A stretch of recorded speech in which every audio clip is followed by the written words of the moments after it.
I gave her everything. The house, the cars, the accounts, all of it. My lawyer thought I'd lost my mind. He actually leaned across his desk and whispered, "Mick, don't do this." I signed anyway. 3 weeks later, she collapsed in her sister's kitchen, and no one understood why. Folks, Uncle Mickle here. I didn't expect to ever say this out loud. Not like this. Not where it can't be taken back. At 63 years old, you're supposed to be protecting what you built, guarding it, dividing it carefully, counting every decimal like it's oxygen. That's what everyone told me. But I sat there in that leather chair, the one that squeaks when you shift your weight, and I told my attorney, Harold, to give her everything. He thought I was in shock. Truth is, I was the calmest I'd been in months, maybe years. The divorce papers were stacked neatly in front of me. 27 pages. I remember because I counted them while Harold stepped out to give me a moment. I didn't need a moment. I needed a pen. You see, when a man signs away everything he owns, people assume one of two things. Either he's weak, or he's guilty. I was neither. But I didn't argue when my son called me reckless. Didn't defend myself when my brother said I'd regret it. Didn't even blink when Linda's attorney smirked across the conference table. There's something strange about silence when everyone expects a fight. It makes people uneasy. Linda kept waiting for me to protest, to demand half, to contest something. The lake house, the retirement accounts, even the truck. I didn't. I just nodded. She mistook it for surrender. That's the thing about underestimation. It's quiet. I won't pretend I wasn't hurt. 38 years of marriage doesn't evaporate cleanly. It leaves residue, memories in corners, coffee mugs that don't belong to anyone anymore. But hurt and panic are two different animals, and I wasn't panicking. Harold tried one last time before I put ink on paper. He said, "Mick, at least let's negotiate the pension. That's your security." Security. I almost laughed, because by the time that pen touched the page, I already knew something nobody else in that room knew. Not Harold, not Linda, not even my kids. And that's the part that still sits heavy when I think about it. See, sometimes winning doesn't look like fighting. Sometimes it looks like walking away. And sometimes it looks like giving someone exactly what they asked for. I signed my name slowly, every letter deliberate. Harold sighed the way men do when they know they've lost an argument, but still feel responsible for the outcome. Linda didn't smile. She looked confused, which told me she hadn't expected compliance. That moment, that flicker in her eyes, that was when I knew I'd made the right choice, because she thought she'd won. 3 weeks later, when she found out what I had already done, she collapsed. And I don't mean dramatically. I mean the kind of collapse that empties a room. But to understand why that happened, and why I stayed so calm while everyone else unraveled, you need to understand what came before the signatures. Because marriages don't explode overnight. They erode. Slowly. Quietly. Like wood underwater. And by the time you realize the structure's gone, it's already hollow. I didn't wake up one day at 63 and decide to give away my life's work. It started much earlier than that. And if I'm being honest, I think I ignored the first crack on purpose. We always do, don't we? 38 years is a long time to share a bathroom sink. Long enough that you stop seeing the person across from you as separate. Linda and I built everything from scratch. Small apartment in Dayton. Hand-me-down couch from her cousin. A kitchen table that wobbled unless you folded a napkin under one leg. We were young, loud, broke, in love. At least I believed we were. I worked construction in those days. Framing houses. Long hours. Splinters in my palms that never fully healed. Linda worked part-time at a dental office while the kids were small. Later she went full-time when things got tight in the early 2000s. We weren't flashy people. Never needed to be. We bought our first real home when I was 34. 3 bedrooms. A patchy yard. A maple tree out front that leaned like it was tired of holding itself up. I remember the day we moved in. Linda stood in the doorway with her hands on her hips and said, "This is ours, Mick. Nobody can take it." Back then, I believed that too. Life settled into rhythm. Work, dinner, bills, weekend grocery trips, church on Sundays, mostly out of habit, family vacations to the same lake every summer. Nothing dramatic, nothing cinematic, just steady, and steady feels safe. We raised 2 kids who turned out decent. Not perfect, nobody is, but decent. They grew up thinking their parents were solid, reliable, the kind of couple that would grow old in matching recliners. Truth is, we did grow old. We just didn't grow together. That's harder to admit, because there wasn't a big fight. No screaming matches that shook the walls. No slammed doors. Just distance. It crept in quietly around our mid-50s. I retired at 61. Not because I had to, but because my body was starting to protest. Knees, back, a shoulder that never healed right after a fall at a job site. Retirement changes a man, more than people talk about. When you stop working, you lose the structure that keeps your thoughts busy. You start noticing things. Linda had her routines. Pilates classes 3 mornings a week. A book club. Lunches with friends I didn't really know. She'd always been social, but it picked up once the kids were fully gone. I didn't mind at first. Actually, I encouraged it. I figured we'd both earn some freedom.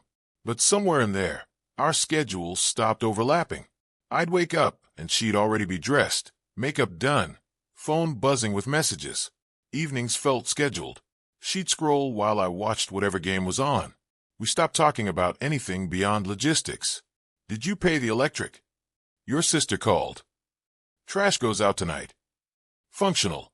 Efficient. Empty. There was one moment, small, almost forgettable, that sticks with me now. One night I reached across the couch and put my hand on her knee. Not even romantic. Just familiar. She moved it. Not dramatically. Not angry. Just shifted slightly and said, "I'm reading." That's it. But something in my chest tightened. It wasn't rejection exactly. It was absence. Like I'd reached for something that wasn't there anymore. I told myself I was overthinking it. Long marriages go through quiet seasons. Everybody says that. Maybe you felt that too, when nothing is technically wrong, but nothing feels right either. I didn't confront her. Didn't accuse. Didn't ask if something had changed. I figured space was healthier than suspicion. Looking back, that was the first crack. Subtle. Easy to ignore. Another thing. She started being protective with her phone.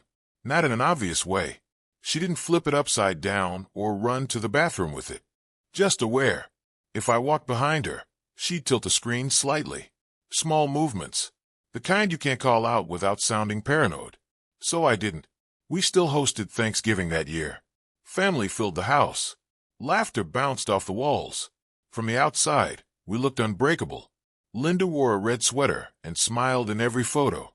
I remember watching her from the kitchen doorway while she laughed with her sister. And for a second, just a second, I felt like a guest in my own marriage. That feeling unsettled me. But I swallowed it. Because after nearly 4 decades, you don't want to be the man who imagines problems that aren't there. At least that's what I told myself. And maybe I was wrong. Maybe nothing had happened yet. Or maybe it had. I just hadn't looked close enough. I'm curious what you would have done at that point. Would you have asked questions? Or waited like I did? Because waiting has a way of gathering evidence all on its own. And that's exactly what happened next. It wasn't a lipstick stain. Wasn't a late-night phone call. Wasn't some cliché you see in movies. It was a receipt. Folded twice. Tucked inside the pocket of her winter coat. I wasn't snooping. At least, I don't think I was. That coat had been hanging by the garage door for weeks. I was taking it to Goodwill. She'd said she didn't wear it anymore. I slipped my hand into the pocket to check for gloves or loose change. That's when I felt the paper. It was from a restaurant downtown. Not fancy, but not casual either. A place couples go when they're trying to impress each other without looking like they're trying too hard. 2 entrees. 2 glasses of wine. Dessert. Tuesday night. The Tuesday she told me book club ran late. I stood there in the garage longer than I'd like to admit. The receipt wasn't proof of anything. It could have been friends, co-workers, anyone, but something about it felt personal. You ever get that feeling? Where your stomach knows before your brain does. I walked back into the house and placed the receipt on the kitchen counter. Not aggressively, just visible. When Linda came home that afternoon, she saw it immediately. There was a flicker, just a fraction of a second. Then she said, "Oh, I forgot that was in there." Forgot. She didn't ask why I had her coat, didn't explain the dinner, just picked up the receipt and tossed it in the trash. I waited. That's something I've learned over the years. Silence can pull more truth out of a room than accusations ever could. After about 10 seconds, she added, "That was with Carol. We were celebrating her promotion." Carol. I nodded. That could have been true. But I knew Carol's husband. He'd mentioned they were in Florida that week visiting their grandkids. Again, not proof. Just friction. I didn't argue. Didn't push. Instead, I said, "That's nice," and went back to rinsing dishes. That night, I couldn't sleep. Not because I thought she was cheating, but because I realized I didn't know. And not knowing after 38 years felt heavier than knowing something bad. Over the next few weeks, small things stacked up. She started dressing differently for errands. Perfume on days she claimed she was staying home. Longer showers. None of it blatant. All of it explainable. Which almost made it worse. One afternoon, I stopped by the coffee shop near downtown. I go there sometimes to read. Keeps me from staring at the walls. That's when I saw her car, parked across the street. She'd told me she was at the gym. Again, could have been coincidence. But I went inside anyway. And there she was, at a corner table, across from a man I didn't recognize. They weren't holding hands. They weren't kissing. They were just leaning in. Close. The kind of close you don't sit unless you're comfortable. I didn't storm over. Didn't create a scene. I walked back out. Sat in my truck. Hands on the steering wheel. Heart steady. Too steady. It's strange. I didn't feel rage. I felt clarity. Because in that moment the fog lifted. This wasn't imagination. This wasn't insecurity. This was distance with a face. I drove home and waited. She came back 2 hours later. Gym bag slung over her shoulder. "Good workout?" I asked. "Exhausting," she said, and smiled. That smile hurt more than the sight of her in that cafe. Not because she was with someone, but because she was lying without hesitation. That's when something inside me shifted. Not outwardly. Outwardly, I remained calm. But internally, I began separating. Not from anger. From preparation. I didn't confront her that night. Or the next. I watched. Listened. Collected small inconsistencies, like puzzle pieces. And here's the part one wrestled with. Maybe I should have spoken up immediately. Maybe a direct question could have changed everything. But something told me this wasn't new. It was just newly visible to me. A week later, she sat across from me at the dinner table and said the words I'd been expecting, but still wasn't ready to hear. "I think I need space, Mick." Space. After nearly 4 decades. I looked at her and asked, "From what?" She hesitated, then said, "From us." That was the moment, the line in the sand. Because space isn't about geography. It's about replacement. And I realized then, I wasn't fighting for a marriage. I was deciding how to exit one. But I didn't tell her that. Not yet. When someone asks for space, it sounds temporary, polite, almost reasonable. But space has a direction. It's not neutral. It moves somewhere. And I needed to know where hers was going. I didn't hire a private investigator. Didn't track her phone. That's not who I am. But I did something I'd never done in 38 years. I checked the bank statements. We'd always shared access. No secrets there. I handled most of the long-term investments. She managed day-to-day spending. It worked. Until I started looking closer. There were withdrawals I didn't recognize. Not huge. Just consistent. A few hundred here. A few hundred there. Hotel charges. Weekday afternoons. Always the same hotel. 10 miles from the coffee shop. I sat at the kitchen table with my reading glasses on, scrolling through transaction history, like I was studying for an exam I didn't want to pass. The first time you see it, you hope there's an explanation. The third time, you stop hoping. Still, I didn't confront her. Not because I was afraid. Because I wanted the full truth, not fragments. A week later, she left her iPad on the living room chair while she went to shower. It lit up. Message preview. Just a name. Daniel. And underneath it, "Can't stop thinking about yesterday." I stared at the screen. Didn't touch it. Didn't open it. I didn't need to. Yesterday. That word alone was enough. My chest felt hollow. Not sharp pain.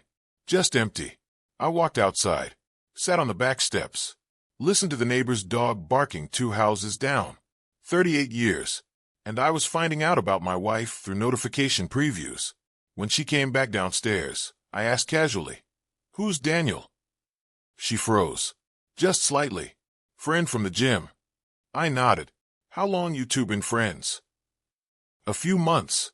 A few months. That's how long she'd been distant. That's how long I'd been reaching for her knee and feeling nothing. I asked one more question. "Is he married?" She didn't answer right away. Then she said, "It's complicated." Complicated. That word told me everything. I didn't raise my voice. Didn't accuse. I just said, "Are you having an affair?" There it was. Plain. Direct. She looked at me. Really looked at me. And I saw something I hadn't seen before. Not guilt. Relief. Like she was tired of hiding. Yes. Just that. No tears. No dramatic confession. Yes. I thought I'd feel rage. Instead, I felt old. Older than 63. I asked how long. 6 months. 6 months. Half a year of shared meals, shared beds, shared holidays, while she shared herself somewhere else. And here's what cut the deepest. It wasn't just physical. It was emotional. She said, "He listens to me, Mick." I almost laughed. I'd been sitting across from her for decades, listening, or at least I thought I was. But maybe I'd stopped hearing her somewhere along the way. That possibility stung, because betrayal is easier to process when you can blame someone entirely. But this wasn't that simple. I asked if she loved him. She didn't answer directly. She said, "I feel alive when I'm with him." That's worse than love. That's rebirth. I stood up, walked into the bedroom, closed the door. Not to slam it, just to breathe. I looked around at the furniture we picked together, the framed photos, the quilt her mother made, and I realized something quietly devastating. She had already left. Her body was still in the house, but her loyalty wasn't. When I came back out, she was sitting at the table, hands folded, waiting. "I don't want to fight," she said. Neither did I. But I also wasn't going to compete. I asked her if she wanted a divorce. She hesitated, then nodded. That was the lowest point. Not because she chose him, but because she chose not us. I slept in the guest room that night, not out of anger, out of finality. The next morning, I made coffee like usual. She walked into the kitchen like usual. Everything looked normal. Nothing was. That's the strange part about endings. They rarely look dramatic from the outside, but internally, structures collapse. And as I poured that coffee, I realized something else. If she wanted out, I was going to let her walk. Completely. The strange thing about clarity is how cold it feels. Not angry, not loud, just steady. The morning after she admitted everything, I didn't argue, didn't ask for counseling, didn't threaten to expose anything. I just said, "If this is what you want, we'll do it properly." She looked surprised. Maybe she expected tears or bargaining. But when something's already broken for 6 months, begging doesn't repair it. It just humiliates you. I called Harold that afternoon. Harold's been my attorney for years, handled a property issue once, updated our will. Solid man, careful, conservative. When I told him I needed to file for divorce, he went quiet for a moment. Then he said, "You sure?" "I'm sure," I told him. And I was. But here's the part nobody knew at that time. 2 months before I found that receipt, I'd gone to a doctor's appointment alone. Routine checkup. Or at least that's what I thought. They found something. Early-stage lymphoma. Slow growing, the doctor said. Treatable. Manageable. But not nothing. He talked about timelines and percentages. 5-year survival rates. Treatment plans. I listened. Then I drove home and sat in the driveway for 15 minutes before going inside. I hadn't told Linda yet. I was waiting for the right moment. There never was one. So when she said she felt alive with someone else, something shifted inside me. Not out of revenge, out of perspective. I wasn't going to spend whatever years I had left fighting over square footage and bank balances. I started reviewing everything quietly. Retirement accounts, investments, property titles. What most people didn't realize, including Linda, was that I'd moved a significant portion of my savings into an irrevocable trust the year before I retired. Not to hide it, to protect it. My father lost everything late in life because he didn't plan.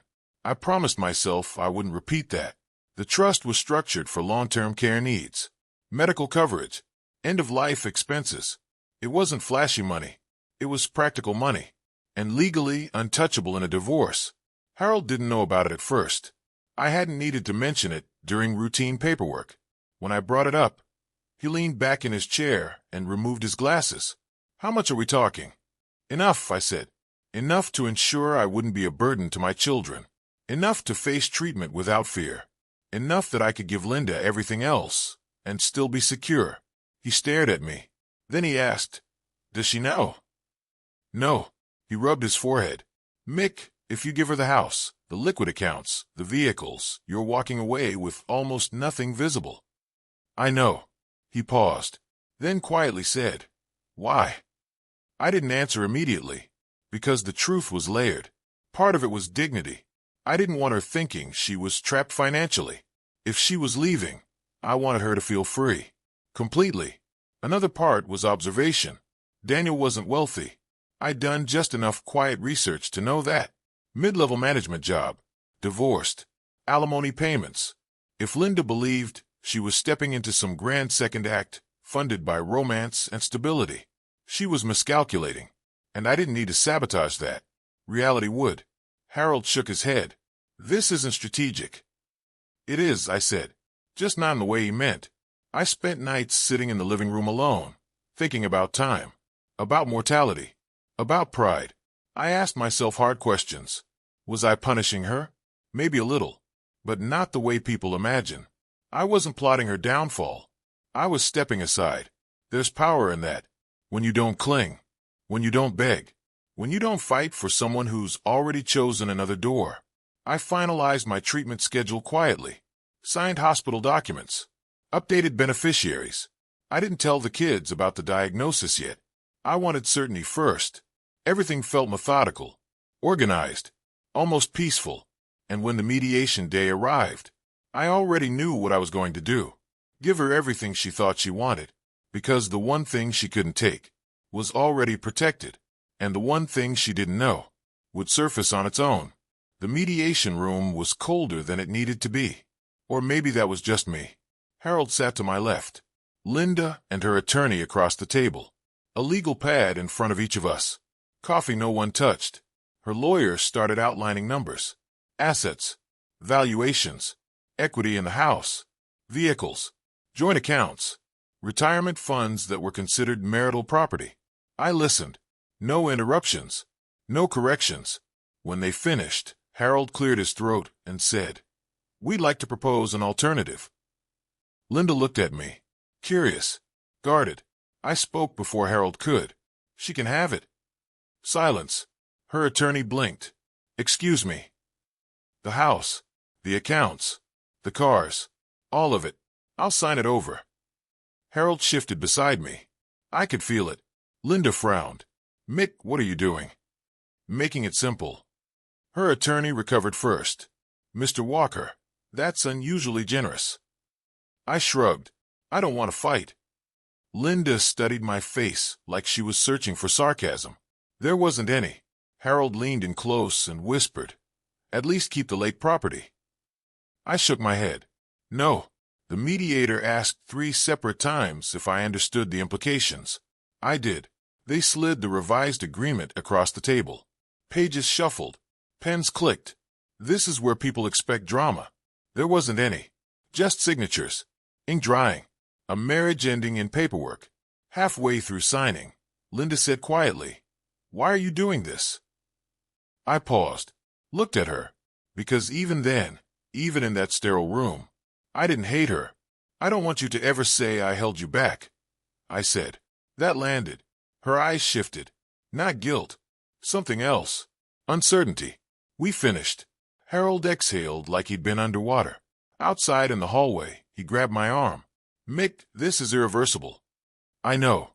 You'll walk away looking like you were destroyed." I almost smiled. Looks can be misleading.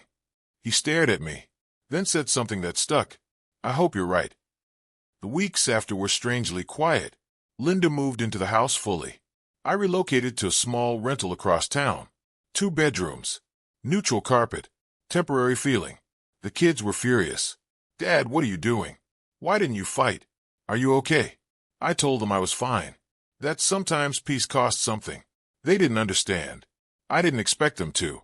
Linda posted photos online. New furniture. Fresh paint in the living room. A caption about new beginnings.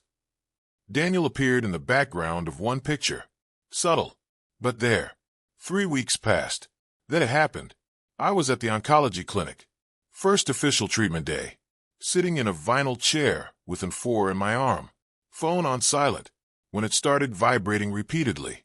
Missed calls. From our daughter. Then our son. Then Linda's sister. I stepped into the hallway to call back. Our daughter answered first. Her voice shaking. Dad, Mom just collapsed. I felt the world narrow. Collapsed? Is she hurt? No, I mean, she found out. Found out what? My son got on the line. Uncle Ray told her. About the trust. About your diagnosis. She didn't know. Ah, there it was. Apparently Harold had mentioned the trust structure to Ray in passing. Professional conversation, nothing malicious. Ray, thinking Linda already knew about my health, assumed it was common knowledge. It wasn't. Linda had believed I'd signed everything away out of defeat, out of heartbreak. She hadn't known I'd already secured long-term medical coverage. Hadn't known the house equity wouldn't touch the protected funds. Hadn't known I'd been diagnosed. When Ray explained it during a family dinner, she fainted. Not theatrical. Just gone. Hit the kitchen floor. They took her to the ER. Stress response, they said. I stood in that clinic hallway with an 4-pole beside me. And here's the part I'm not proud of. For one split second, I wondered if I'd been cruel. Not financially. Emotionally. Should I have told her? Should I have shared the diagnosis before signing? Was silent strength or punishment? That question still lingers. Daniel apparently left the hospital early. That detail reached me later. I didn't comment. Didn't ask questions. I went back to my chair. Sat down. Let the treatment drip continue. Calm. Steady. Because the truth had finally entered the room. And truth doesn't shout. It just stands there. Linda didn't call me from the hospital. Not that night. Not the next morning either. I heard updates through the kids. Stress-induced syncope, the doctor said. Dehydration. Anxiety spike. Nothing structurally wrong with her heart. Just overload. It's strange how the body reacts when the story you've been telling yourself suddenly changes.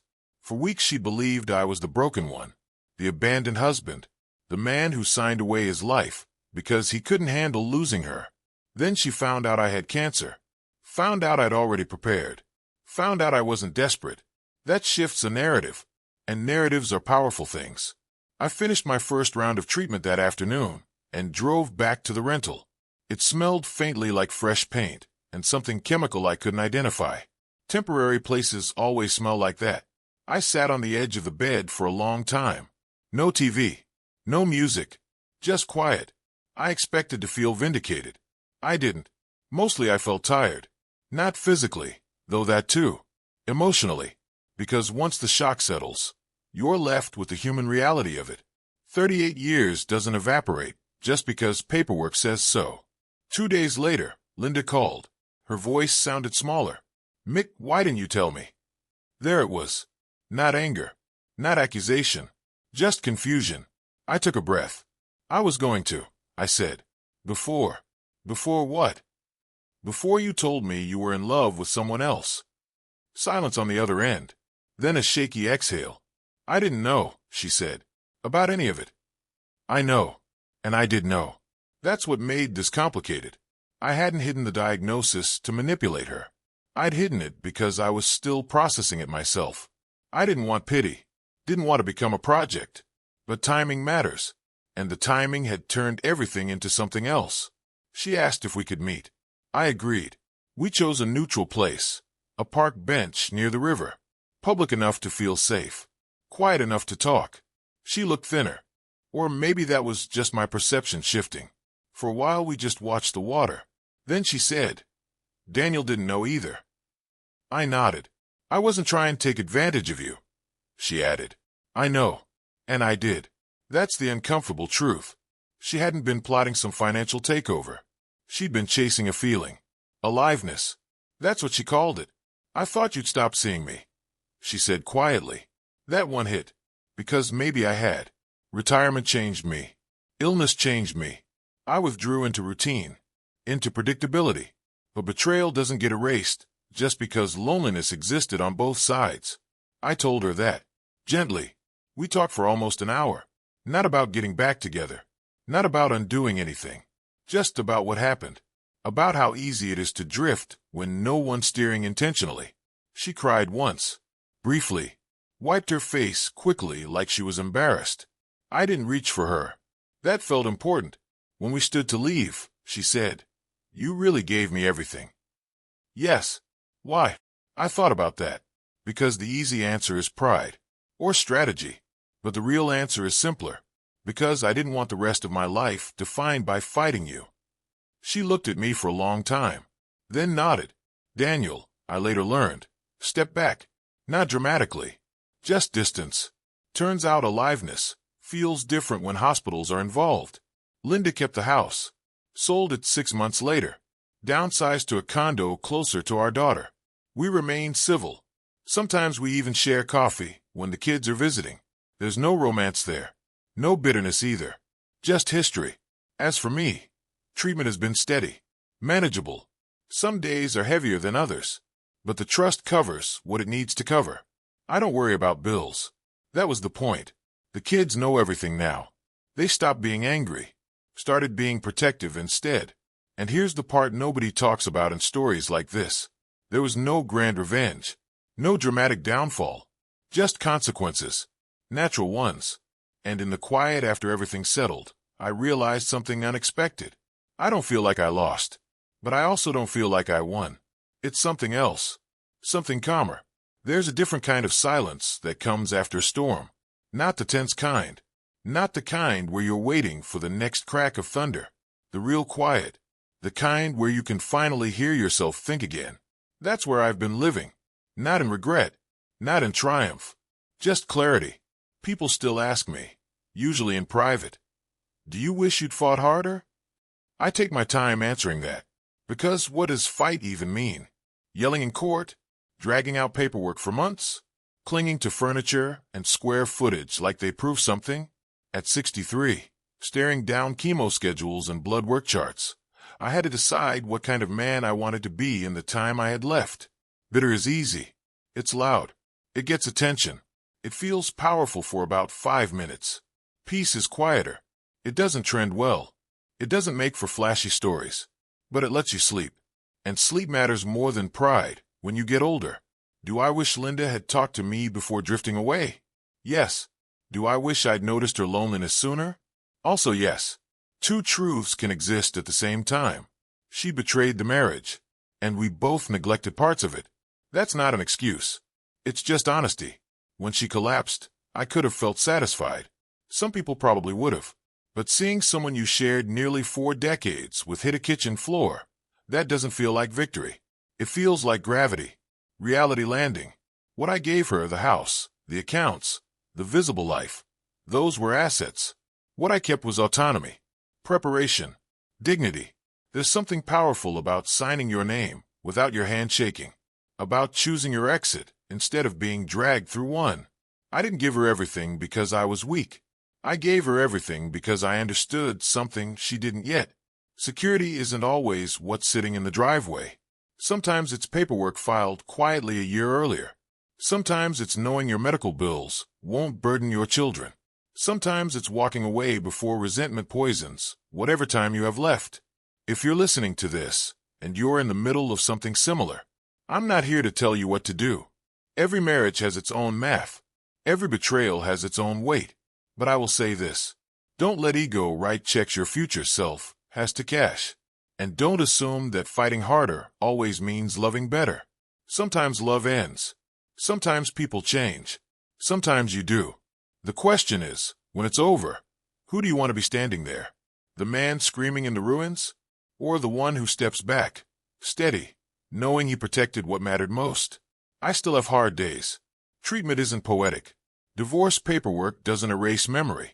There are mornings I wake up and instinctively reach to the right side of the bed, even though I've been alone in it for months. Habits linger, but so does peace. Linda and I will always share history. Children, grandkids, maybe someday. But we don't share confusion anymore. And that's worth something. Let me ask you something honestly.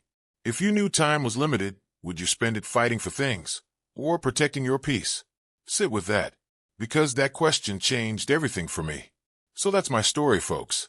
If it resonated with you, go ahead and hit that like button, subscribe to the channel, and tell me in the comments where you're listening from.